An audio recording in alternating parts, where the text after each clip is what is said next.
ఆరోగ్యం ఇచ్చి అనుగ్రహించమని ప్రతినాడుచున్నాను తండ్రి. మీకు అట్లాగే అట్లాగానే స్వస్థపరచండి అయ్యా, పరిపూర్ణమైనటువంటి స్వస్థత ఇచ్చేయండి ఆయన. తనకున్నటువంటి అనారోగ్యాన్ని గద్దించేది దినదినము నూతన శక్తిని నూతన ఆరోగ్యం అనుగ్రహించి సహాయం చేయమని ప్రతినాడుచున్నాను తండ్రి. మీకు అయ్యా ప్రభా, మీకు వందనాలు తండ్రి. అట్లాగే స్కూల్కి టీచర్స్ అనుగ్రహించండి నాయన. పనుల విషయంలో సహాయం చేయండి సన్నిధికి. చేతను ఏదో ఆర్థిక ఇబ్బందుల చేతను కానీ లేకపోతే ఏమైనా కానీ సమస్య, ఈ 10 క్యాన్సర్లు ఉన్నా కానీ సంతోషమే, కానీ నా ఆత్మ మాత్రము నరకంలో మాత్రము పడకూడదు. అది ఎయిడ్స్ జబ్బులున్న సంతోషమే, కానీ నేను మాత్రం నరకంలోకి వెళ్ళకూడదు. నరకంలోకి వెళ్ళకూడదంటే దానికి పరిష్కారం యేసు ప్రభువే. ఏ దేవుడు లేదు, ఏ దేవత లేదు. అదే మనిషి గ్రహించుకోవాల్సింది. హల్లెలూయా, హల్లెలూయా. ప్రభువా, నన్ను రక్షించావు ప్రభువా, అతను మంచి నీకు నువ్వు నేను రక్షింపబడ్డావు. హల్లెలూయా అయిపోతుంది. నీలో నాలో ఆత్మను పెట్టాడు దేవుడు. ఈ ఆత్మ దేవుని వద్దకు వెళ్ళింది. హల్లెలూయా. అక్కడ తీర్పు జరిగింది. ప్రభువుని నమ్ముకున్న వాడికి తీర్పు లేదు, ప్రభువుని నమ్మని వాడికి తీర్పు. గుర్తుపెట్టుకో, తీర్పు లేని వాడు, దేవుని చేత నిర్దోషాన్ని ఎంచబడ్డవాడు ధన్యుడు. హల్లెలూయా. 10వ అధ్యాయము రోమపత్రిక 10వ అధ్యాయము ఒకసారి మనం చూసుకున్నట్టయితే అట్లా 10వ వచనం 10:10. యేసు ప్రభు అని నీ నోటితో ఒప్పుకొని దేవుడు మృతులలో నుండి ఆయనను లేపెనని నీ హృదయములో విశ్వసించిన యెడల నీవు రక్షింపబడదు. నువ్వు రక్షింపబడదు. ఎప్పుడు రక్షింపబడతావు అంటే రక్షణ కలుగునట్లు నోటితో ఒప్పుకొని. ఏమనగా ఆయన యందు విశ్వాసం ఉంచు వాడెవడును సిగ్గుపడని లేఖనం చెప్పుచు. ఆయన యందు విశ్వాసం ఉంచు వాడే దేవుడితో సమాధానాన్ని పొందుకుంటావు. ఎప్పుడైతే నువ్వు రక్షింపబడ్డావో, రక్షింపబడిన వెంటనే రోమపత్రిక అక్కడ చూడమ్మా 5వ అధ్యాయము, రోమపత్రిక 5వ అధ్యాయము 1వ వచనం. కాబట్టి విశ్వాసం మూలమున మనము నీతిమంతులుగా తీర్చబడి. చెప్పండి హల్లెలూయా. నీతిమంతులము. చూడండి ఈ మాట ఎంత పవర్ఫుల్. నీతిమంతులముగా తీర్చబడి మన ప్రభువు యేసు క్రీస్తు ద్వారా దేవుడితో సమాధానము కలిగియుండుము. దేవుడితో సమాధానం దొరికింది. మనం నీతిమంతులు మరి దేవుడు తీర్పు తీరుస్తున్నాడు. భూమి మీద నీతిమంతుడు ఒక్కడూ లేడు, అందరూ పాపులే. పాపం చేసి దేవుడు అనుగ్రహించు మహిమ మరి ఇప్పుడు మనం ఎవరిమి? నీతిమంతులు. క్రీస్తునందున్న ప్రతి ఒక్కరూ నీతిమంతులు. మనకే ఉన్నది కానీ ఇంకెవరికి?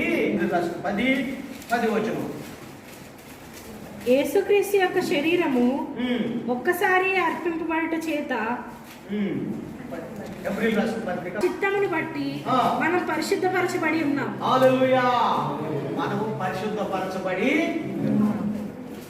మనము నీతిమంతులుగా ఎంచబడ్డాం.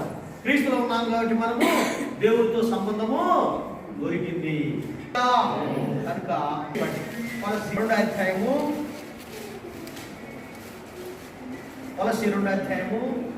చూడమ్మా 13వ వచనం. మరియు అపరాధముల వలనను శరీరమందు సున్నతి పొందక ఇండుట వలనను మీరు మృతులై ఉండగా దేవుడు వ్రాతరూపకమైన ఆజ్ఞల వలన మన మీద రుణముగాను మనకు విరోధముగాను నుండిన పత్రమును మేకులతో సిలువ కొట్టి దాని మీద చేవ్రాతను తుడిచివేసి మనకు అడ్డం లేకుండా దానిని ఎత్తివేసి మన అపరాధములన్నిటినీ క్షమించి. హల్లెలూయా. చాలు. ఓకే. ప్రతి విషయమునందు కృతజ్ఞతాస్తుతులు చెల్లించుడి. ఈలాగు చేయుట యేసుక్రీస్తునందు మీ విషయంలో దేవుని చిత్తము. ఆ పైన చూడమ్మా, ఎడతెగక ప్రార్థన చేయుడి. మన స్థుతులు పైకి వెళితే దేవుడు దీవుని అట్లా కిందకు వచ్చేస్తాడు. హల్లెలూయా. ఇది నాకు కృషే కదా, దీనిలో నేను ప్రార్థన చేసేది, ఇది చిన్నదే కదా, ఇది నాదే, దీనిలో నేను చేసి అనుకోకూడదు. ఏది ఏమైనా ఎవరిదైనా దేవుడిని ఎక్కడ పెట్టాడు అక్కడే నువ్వు చేతులు ఎత్తి దేవుడికి స్థుతులు, అక్కడే దేవుడు దేవుడు ఇట్లా కిందకి నీకు వస్తాడు. స్టడీ వల్ల స్ట్రాంగ్ అవుతాము. ప్రార్థన చేసుకుంటే పరిశుద్ధులు అవుతాం. హల్లెలూయా. పరిశుద్ధుడు గొప్పవాడా? స్కాలర్ గొప్పవాడా? పరిశుద్ధుడే. సుఖముగాను నెమ్మదిగాను ఉండాలంటే ఏం చేయాలి? సంపూర్ణ భక్తియు నెమ్మదిగాను సుఖముగాను బ్రతుకు నిమిత్తము అన్నిటికంటే ముఖ్యముగా మనుషులందరి కొరకును, రాజుల కొరకును, అధికారుల కొరకును విజ్ఞాపనలను, ప్రార్థనలను, యాచనలను చూశాడు దేవుడు. దాని కొరకు యెహోవాకి ప్రార్థన చేయుడి. ఇప్పుడు మనం క్షేమంగా ఉందనుకో, ఈ పట్టణము మనం కూడా క్షేమంగా అంత గలిబిలిగా ఉందనుకో, మనం ఉంటాం చెప్పండి. అక్కడ బాంబులు, ఇక్కడ పొలాలు కొట్టుకోవటాలు, అక్కడ బాంబులు పెట్టుకోవటం, అక్కడ మత దర్శనలు ఉన్నాయనుకో, మనం క్షేమంగా.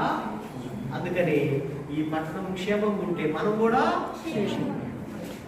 అందుకని నువ్వు ఏ పట్టణంలో ఉన్నావు, ఏ గ్రామంలో ఉన్నావు, ఏ దేశంలో ఉన్నావు, అక్కడ ఆ దేశం కోసం, ఆ పట్టణం కోసం, ఆ గ్రామం కోసం నువ్వు నేనేం చేయాలి?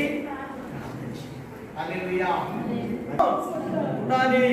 ఏదో మనము ఆనా జానా వచ్చాము వెళ్ళామన్నట్టుగా ముక్క కనీసం నువ్వు నేను అనుభవ జ్ఞానము కలిగి ఉండాలని. ఏ అనుభవ జ్ఞానము? సత్యమును కూర్చిన అనుభవ జ్ఞానం కలిగి ఉండాలని దేవుడు కోరుకుంటున్నాడు. ఆ జ్ఞాన కాలంలో దేవుడు చూచి చూడట్టుకున్నాడు. ఇప్పుడు